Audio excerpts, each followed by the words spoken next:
భయ్యా ఈ movie పేరేంటంటే 3 BHK. ఈ మూవీలో ఏంటంటే సిద్ధార్థ గారు 12th క్లాస్ చదువుకునే స్టూడెంట్. తనకు ఒక చెల్లి ఉండిద్ది. వాళ్ళు చిన్న ఫ్యామిలీ ఏంటంటే బడ్జెట్ ఉన్న ఇంట్లోకి వెళ్ళని చెప్పి ఇంట్లో షిఫ్ట్ అవుతారు. ఇక్కడ నుంచి మొదలైతే భయ్యా ఈయన ఏంటంటే చదువుకుంటారు. ఈయనకి సరిగ్గా చదువు రాదు. వీళ్ళు చదివి వాళ్ళ చెల్లి ఏమో 9th క్లాస్ చదువుకుంటుంది, టాపర్గా ఉంటుంది. 93% వరకు మంచి మార్క్స్ వచ్చి గవర్నమెంట్ స్కూల్లో చదువుకునేది. ఈయన మాత్రం మంచి హయ్యర్ స్కూల్లో చదివిస్తారు. ఈయన మాత్రం అసలు చదువు రాదు. ఈయన అంటే మంచి ఇంజనీరింగ్ కాలేజ్ వెళ్తే మంచి జాబ్ వచ్చని చెప్పి ఈయన చదివించడానికి వాళ్ళ తండ్రి ఆశపడుతుంటాడు. ఈయన మాత్రం ఇంటర్లో సరిగ్గా మార్కులు తెచ్చుకోగా ఇంక ఇంజనీరింగ్ ఏం వెళ్తారని చెప్పి ఆలోచించుకుంటుంటారు. తర్వాత బాధపడుతుంటే వాళ్ళ నాన్న సేవ్ చేసుకుని మొత్తం వాళ్ళ అబ్బాయికి ఇంజనీరింగ్ సీట్ కట్టేసిన తర్వాత ఆయన ఫస్ట్ ఇయర్ చదువుతాడు సిద్ధార్థ గారు.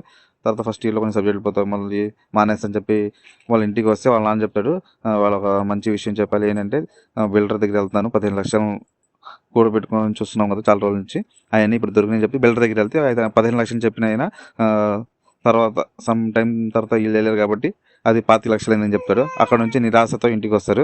తర్వాత ఏమో ఇంజనీరింగ్ కాలేజ్ చదివి కట్టేస్తారు. మళ్ళీ 2 years కష్టపడిన తర్వాత వాళ్ళకి ఏంటంటే డబ్బులు అనేవి వాళ్ళ హార్ట్ అటాక్ వచ్చింది వాళ్ళ నాన్నకి. అలాగా వాళ్ళ ఇల్లు కొందామంటే ఉన్న డబ్బులన్నీ అయిపోతుంటాయి. ఇదే భయ్య కాన్సెప్ట్. లాస్ట్కి వాళ్ళ ఇల్లు కొన్నారా లేదా, వాళ్ళు మిడిల్ క్లాస్, అసలు మొత్తం మిడిల్ క్లాస్ ఫ్యామిలీ భయ్య. బాగా చేశారు ఈ మూవీలో. మీ పిల్లలు కానీ చదువుకునే వాళ్ళకైతే ఈ మూవీ చూస్తే 100% అయితే వాళ్ళకి ఒక మోటివేషన్ అయితే దొరికిద్ది. వాళ్ళ చెల్లి బాగా చదివిద్ది, గవర్నమెంట్ స్కూల్ చదివిస్తారు. ఈయన బాగా చదవడు, అయినా మంచి హయ్యర్ స్కూల్లో చదివించారు.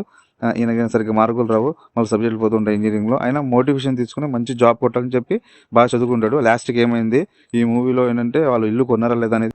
ఈ మూవీ స్టోరీ అయితే బాగుంది, కానీ మనం మిడిల్ క్లాస్ వాళ్ళు రోజు ఫేస్ చేసే ప్రాబ్లమ్ చూపిస్తుంటే ఇంకా మనకి చిరాకు భయ్య. ఈ మూవీ అయితే ఓవరాల్గా బాగానే ఉంది.